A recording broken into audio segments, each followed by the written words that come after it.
Hello students, good morning to everyone. उम्मीद करता हूँ आप सब बहुत अच्छे होंगे और ऑनलाइन क्लासेस से अपनी स्टडी अच्छे से कर रहे होंगे। जैसा कि बेटा हम पढ़ रहे हैं, हमारा second chapter electrostatic field. Electrostatic field में हमने देखा था बेटा कि इलेक्ट्रोस्टैटिक फील्ड क्या होता है, इलेक्ट्रिक फील्ड इंटेंसिटी क्या होती है। पिछली वीडियो क्लासेस में हमने बेटा सीखा है एक सिंगल पॉइंट चार्ज की वजह से इलेक्ट्रिक फील्ड निकालना, ग्रुप ऑफ चार्ज की वजह से, कंटिन्यूस चार्ज की वजह से, इलेक्ट्रिक डाइपोल की एक्सियल लाइन के ऊपर। आज का हमारा टॉपिक है बेटा electric field intensity at A point on the axial line of electric dipole. सबसे पहले बेटा, जैसे कि पिछले वीडियो लेक्चर में भी आपने सीखा है कि ए बी एक इलेक्ट्रिक डाइपोल है बेटा। ए पॉइंट के ऊपर माइनस क्यू चार्ज रखा हुआ है, बी पॉइंट के ऊपर प्लस क्यू चार्ज है। Equal and opposite charges are separated with a distance, small distance two a. This arrangement is electric dipole. A B एक इलेक्ट्रिक डाइपोल है बेटा। ओ डाइपोल का सेंटर है, तो इधर भी डिस्टेंस ए रह गया बेटा, इधर भी डिस्टेंस ए रह गया। अब ये जो ओ से हमने परपेंडिकुलर डाला है लाइन, ये लाइन क्या कहलाएगी बेटा? Equatorial line. इस इक्विटोरियल लाइन के ऊपर पी पॉइंट है कोई, ओ पॉइंट से पी पॉइंट का डिस्टेंस आर है, आर दूरी के ऊपर, आर डिस्टेंस के ऊपर एक पॉइंट पी है, where we have to calculate electric field intensity due to this short electric dipole. अब बेटा, जैसा कि मैंने पिछले वीडियो में भी बताया है कि किसी भी पॉइंट के ऊपर जो इलेक्ट्रिक फील्ड होती है वो तो बेटा चार्ज की वजह से होती है। चार्ज तो यहाँ पे दो हैं, एक ये वाला चार्ज और एक ये वाला चार्ज बेटा। इसकी वजह से जो इलेक्ट्रिक फील्ड है उसको मैंने E1 नाम दिया, और इस प्लस क्यू चार्ज की वजह से जो इलेक्ट्रिक फील्ड है इसको मैंने E2 नाम दिया। नेगेटिव चार्ज की वजह से इलेक्ट्रिक फील्ड अंदर की तरफ, पॉजिटिव चार्ज की वजह से मैंने इलेक्ट्रिक फील्ड बाहर की तरफ रिप्रेजेंट किया है बेटा। जैसा कि आप सिंगल पॉइंट चार्ज की वजह से इलेक्ट्रिक फील्ड निकालना जानते हो बेटा, E1 इस नेगेटिव चार्ज की वजह से इलेक्ट्रिक फील्ड कितनी आएगी? ऊपर तो सोर्स चार्ज, नीचे 4 पाई एप्सिलॉन नॉट। अब डिस्टेंस कितनी है? चार्ज रखा हुआ है ए पॉइंट के ऊपर, फील्ड निकालनी है पी पॉइंट के ऊपर, तो डिस्टेंस होगी बेटा एपी। तो एपी का कितना हो गया बेटा? स्क्वायर। और एपी है क्या? देखो बेटा, इस डायग्राम में, इस ट्रायंगल में आप देखिए, बेस है ए, परपेंडिकुलर है आर, तो हाइपोटेन्यूज कितना हो जाएगा? R square plus a square का अंडर रूट हो जाएगा।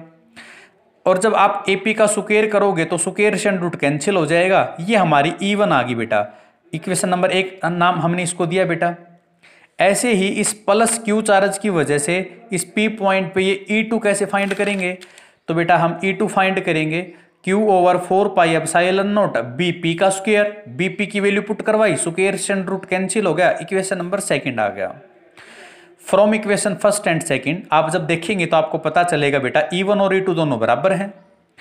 अब यहां तक हमारा हो गया बेटा, आपने E1 को सोल्व कर लिया और आपने E2 को सोल्व कर लिया।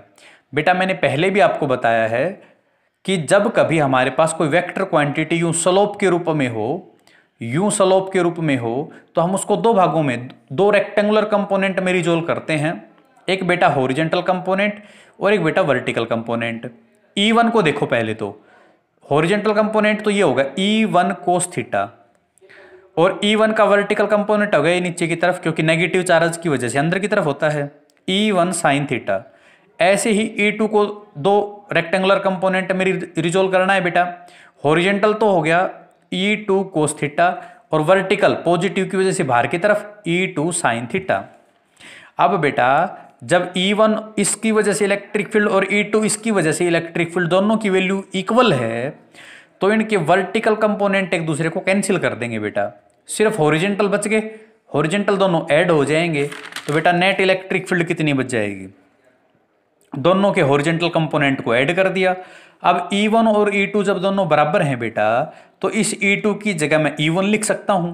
E1 cos theta plus E1 cos theta, तो 2E1 कोस थीटा बन जाएगा। E1 की वैल्यू आपने पुट करवाई, Q over 4 pi epsilon not R square plus A square. अब कोस थीटा क्या होता है बेटा? Base upon hypotenuse. देखो आप यहाँ पे बेस है आपका A और हाइपोटेन्यूज है आपका ये R square plus A square का अंडर रूट। जब आपने यहाँ पे वैल्यू पुट की बेटा, A over R square plus A square का अंडर रूट मतलब पावर 1/2। अब बेटा 2 तो मल्टीप्लाई में है, चाहे यहाँ पे इसके साथ लिख दो, चाहे 2 को यहाँ पे आगे लिख दो। क्याउ इंटू 2a क्या हो जाएगा, क्याउ इंटू तो 2a डाइपोल मोमेंट p हो गया, नीचे 4 पाई एप्सिलॉन नॉट। अब बेटा आप इधर देखिए ध्यान से, r square plus a square की पावर यहाँ पे 1 है, r square plus a square की पावर यहाँ 1/2 है। जब बेस इक्वल है तो बेटा पावर का सम हो जाता है, और 1 + 1/2 तो बेटा 3/2 हो गया। अब ये हमारे पास बेटा इलेक्ट्रिक फील्ड इंटेंसिटी आ गई इक्वेटोरियल लाइन के ऊपर। अब हम बेटा एक स्पेशल केस पढ़ते हैं। स्पेशल केस पढ़ा जाता है हमेशा आइडियल डाइपोल के लिए। आइडियल डाइपोल एक ऐसा डाइपोल होता है जिसकी लेंथ बहुत छोटी होती है, पिछली वीडियो में भी मैंने आपको बताया था, जिसके ऊपर चार्ज बहुत बड़ा है। जब बेटा डाइपोल की लेंथ 2a बहुत छोटी हो जाएगी तो उसका हाफ a तो बहुत बहुत छोटा हो जाएगा, और a बहुत छोटा और r बहुत बड़ा, इसलिए बेटा a का स्क्वायर तो r के स्क्वायर से बहुत बहुत छोटा हो जाएगा, और इस a के स्क्वायर को हम नेगलेक्ट कर देंगे तो क्या बच गया, r स्क्वायर की पावर 3/2।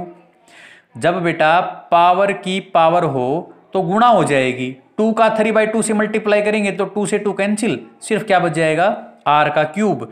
तो इलेक्ट्रिक फील्ड इक्वेटोरियल लाइन के ऊपर आ गया p/4 pi epsilon not r³। अब बेटा वेक्टर फॉर्म में यदि आप इसको लिखोगे, इधर वेक्टर लगाओगे तो p को भी वेक्टर फॉर्म में लिखा 4 पाई एप्सिलॉन नॉट r³, और इधर वेक्टर लगा हुआ है तो इधर r का यूनिट वेक्टर लग जाएगा। तो ये था बेटा हमारा electric field intensity at A point on the equatorial line of electric dipole.